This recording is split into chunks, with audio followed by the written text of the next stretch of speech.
Hello children. Questo sarà il viaggio più complesso che abbiamo mai fatto insieme.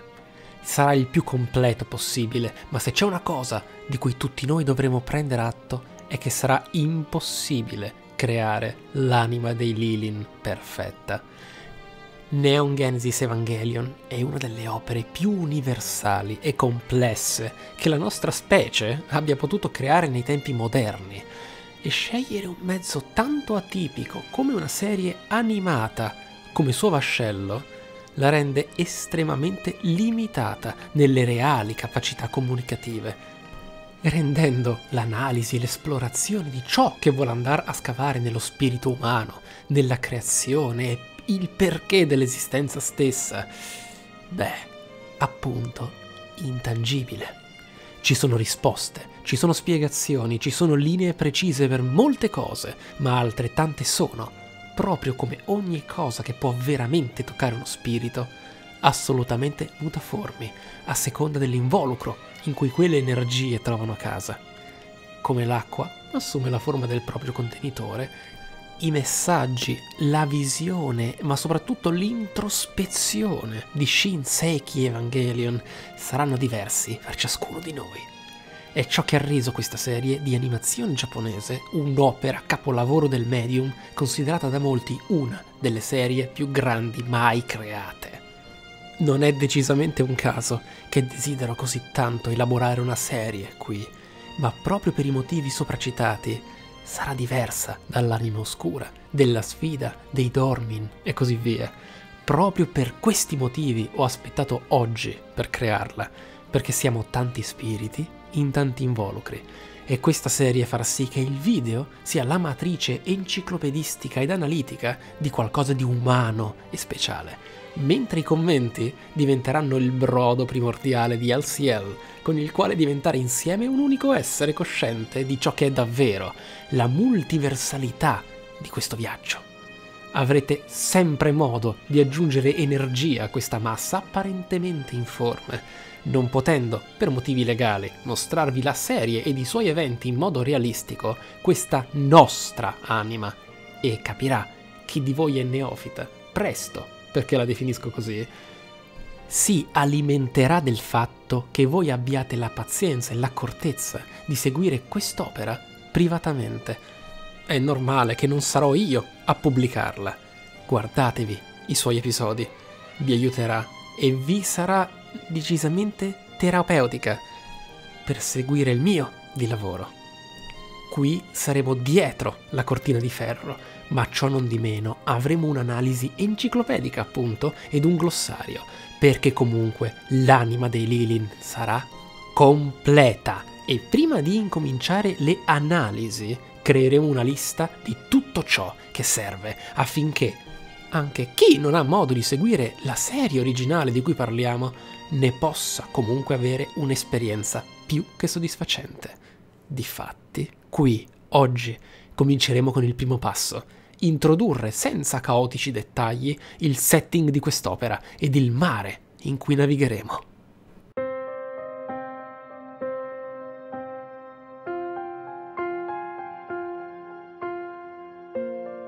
Anno 2000. Un cataclisma denominato Second Impact colpisce la Terra, spostandone l'asse di rotazione e sciogliendo completamente i ghiacci della calotta australe, eliminando quasi 3 miliardi di persone. Insabbiato proprio grazie all'estrema gravità dell'evento come cataclisma dovuto ad un meteorite, si rivelerà in seguito un incidente dovuto al contatto con un essere alieno chiamato Adam, giunto sul nostro pianeta con l'incarico di portare la vita sulla Terra, ma fu interrotto da qualcosa. 15 anni dopo ci troviamo in Giappone, a Neo Tokyo 3, una città fortezza ricavata da quella che in precedenza era la città di Hakone. Neo Tokyo 3 poggia le proprie fondamenta su una struttura di origine aliena chiamata Luna Nera, un vascello che miliardi di anni prima portò sulla Terra l'entità chiamata appunto Lilith, ora custodita nel luogo tecnologicamente più recondito dell'umanità, il Terminal Dogma. Lilith è appunto il falso dio che donò la vita alla razza umana, interrompendo Adam nella creazione della sua progenie. Gli angeli, padroni originari della Terra e ora aventi lo scopo di estinguere gli occupanti illegittimi del pianeta, gli umani. Estinzione che deve essere fermata a tutti i costi, affinché l'arroganza e la superbia di un gruppo di uomini, appunto, possa trovare spazio in uno scenario di tentata deificazione. Tutto ciò ha avuto inizio con dei fenomeni chiamati impact, di cui a inizio serie siamo a conoscenza di un first impact e di un second impact. Abbiamo poc'anzi parlato di cosa può causare al mondo un impact, ma prima di parlarne di questi eventi converrà parlare di queste due entità che sono arrivate sulla Terra. Loro sono Seed of Life, semi della vita, e hanno con sé delle armi bianche, pare, sono delle lance. Questi surrogati di divinità sono stati creati dalla First Ancestral Race, in altre parole, la prima razza ancestrale, Far, una specie extraterrestre umanoide con capacità tecnologiche iper avanzate, un po' come gli Atlantidei in Nadia, il mistero della pietra azzurra. Ebbene, crearono 7 Seed of Life con altrettante lance, una per ognuno, che avevano il compito di sigillare il loro proprietario nel caso folle e sfortunato che 2 di loro arrivassero sullo stesso pianeta. Un piano perfetto. Ma ciò perché? Per evitare l'unione tra 2 semi, che andrebbe a creare un essere superiore a un dio, ma anche e soprattutto per evitare i conflitti che si potevano sviluppare tra le razze derivanti da questi ultimi. Ognuno di loro venne spedito con un'arca denominata Luna. E se siete stati attenti, anche se le informazioni so essere complesse, ricorderete che appunto la Luna Nera è presente sul pianeta Terra ormai. La Luna Nera era il vascello di Lilith e la Luna Bianca, quella di Adam. Queste arche venivano inviate nello spazio per colonizzare vari pianeti della Via Lattea. Il First Impact venne causato appunto da una collisione della Terra con un oggetto sferico gigantesco, appunto la Luna Nera, circa 4 miliardi di anni prima. L'impatto creò grandi quantità di detriti che poi formarono la nostra Luna. Tuttavia, il nucleo dell'arca, con Lilith al suo interno, restò integro, anche se la sua lancia andò perduta o venne distrutta durante l'impatto. Una singolarità, un evento che non era secondo i piani, ciò che sempre porta all'inizio di una storia. Al momento di questo cataclisma, infatti, Adam aveva già nidificato sul pianeta, quindi per evitare che si venisse a creare l'unione proibita, si attiva il piano d'emergenza dei Far, che prevede la disattivazione istantanea di uno dei 2 Seed tramite la lancia di Longinus, e poiché quella di Lilith è stata perduta o distrutta durante l'impatto con la Terra, Adam viene sigillato dalla sua stessa lancia, a cui abbiamo dato un nome appunto adesso. Questo evento permette così la proliferazione dei figli di Lilith, possessori del frutto della conoscenza, cioè gli esseri umani, i Lilin.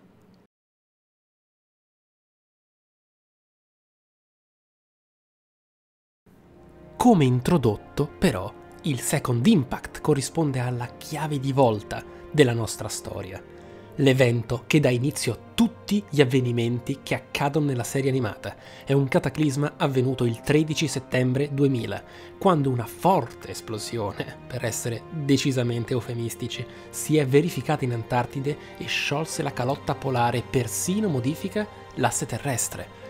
Ovviamente l'effetto domino è infinito.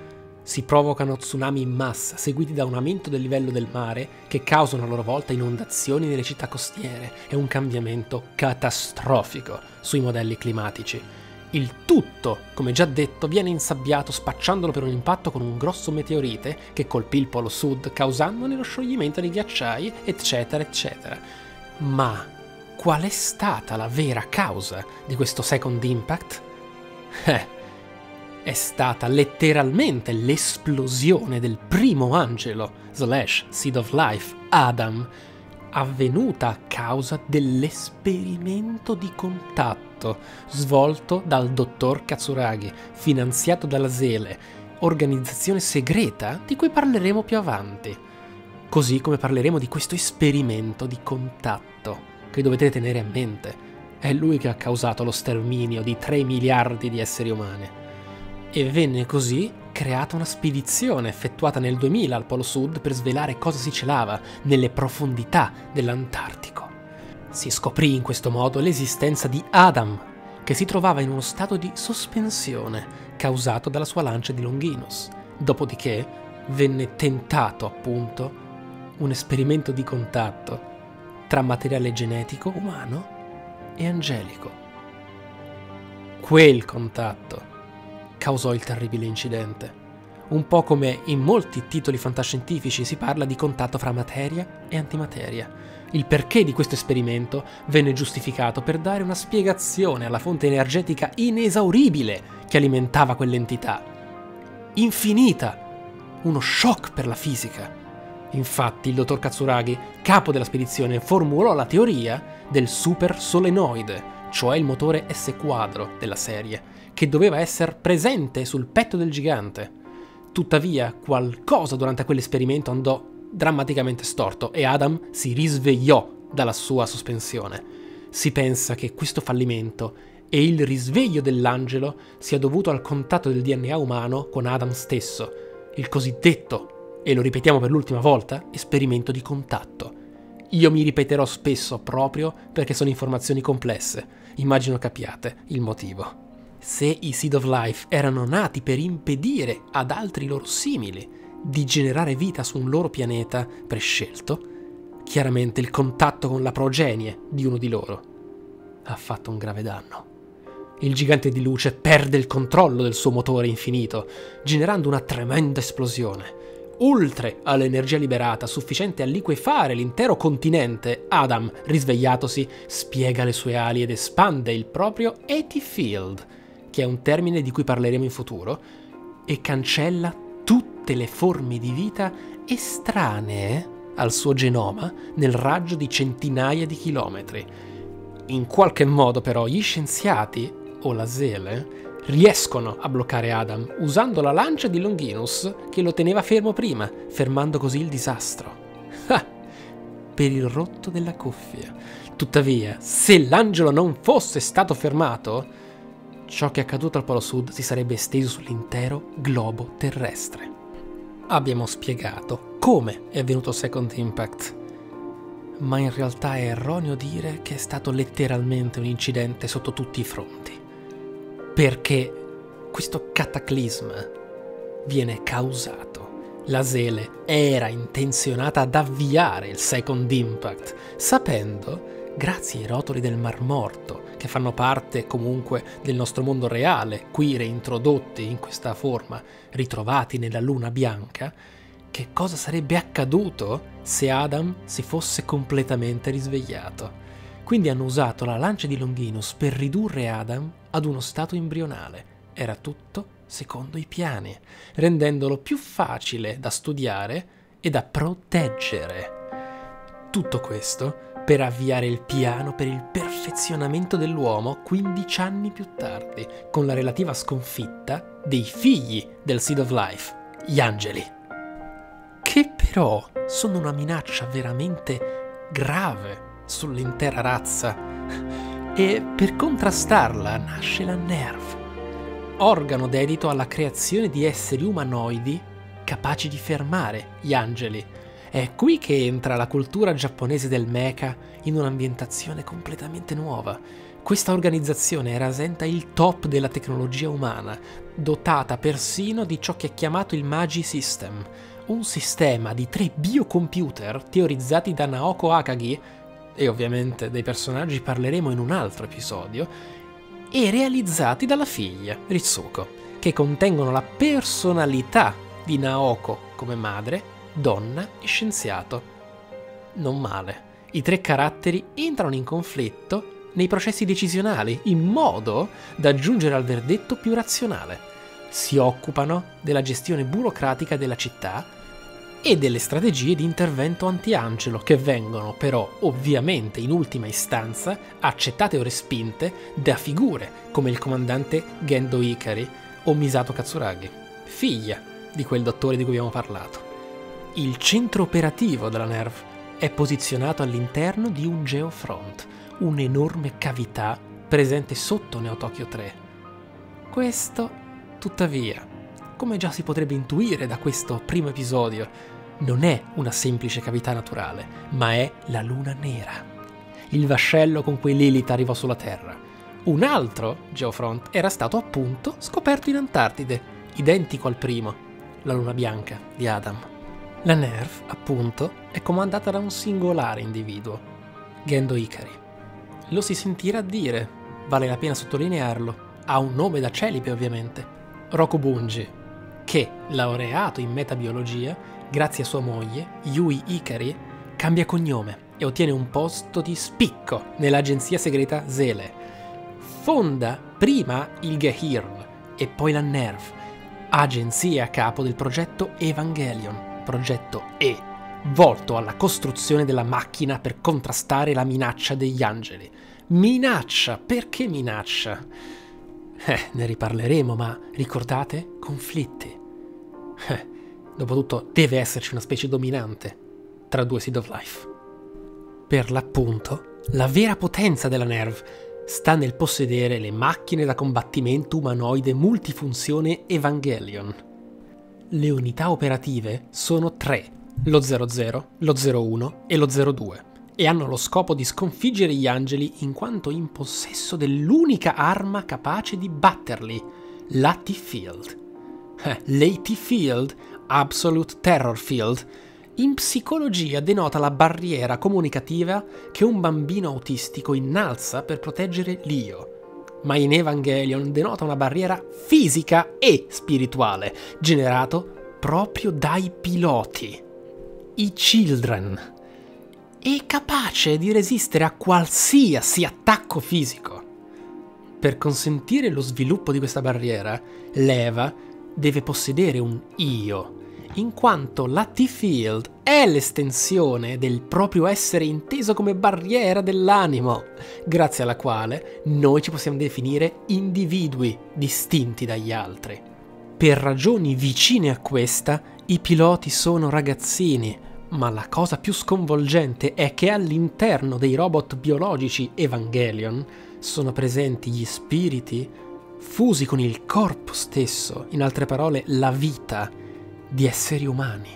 È un processo letterale di fusione e vede per l'Evangelion 00 la fusione dello stesso pilota originale, Rei, con la macchina, ragazza che venne poi clonata più volte per poter pilotare un Evangelion possedente lo spirito di se stessa al suo interno, qualcosa di molto contorto e molto complesso, ma non parliamone adesso, passiamo avanti. Lo 01 vede Yui Ikari, madre di Shinji, il nostro protagonista, e per lo 02 Kyoko Zeppelin Soryu, madre di Asuka Soryu Langley, fuse con le macchine. Tutte entità profondamente legate ai piloti. E non è un caso. I Children sono ragazzi di 14 anni scelti dall'Istituto Marduk per pilotare gli Eva. Sono ragazzi capaci di sviluppare una relazione fortissima con i propri Eva. Chissà perché. I Children sono Rei Ayanami, Shinji Ikari ed Asuka Soryu Langley. E parleremo appunto dei personaggi di quest'opera in un prossimo episodio. Ma tutti questi personaggi, la stessa NERV, sono controllati nell'ombra, tranne Gendo Ikari, da un'organizzazione segreta che porta il nome, già citato poco fa, della Zele. Questa come detto poc'anzi, è un'organizzazione dalle antichissime origini, il cui fine è quello di adempiere alle istruzioni riportate nelle pergamene del Mar Morto, pergamene ritrovate nella luna bianca di Adam. Queste pergamene sono state tenute nascoste dalla Sele perché indicano, seppur in modo profetico, esattamente la data, l'ora e l'ordine in cui gli angeli compaiono e sono la chiave per il progetto di perfezionamento dell'uomo. Strumento della Sele atto a far evolvere, tra virgolette, l'umanità allo stato di divinità, dove per divinità si intende un essere con ego infinitamente espanso. Tutto deriva dalla T-Field, dopo tutto. Per fare ciò, ogni uomo deve essere privato da esso, annullando la propria individualità ed unendosi l'uno con l'altro, per diventare un essere unico. In questo contesto comincia il primo fotogramma di Neon Genesis Evangelion, ragazzi. Benvenuti all'anima dei Lilin.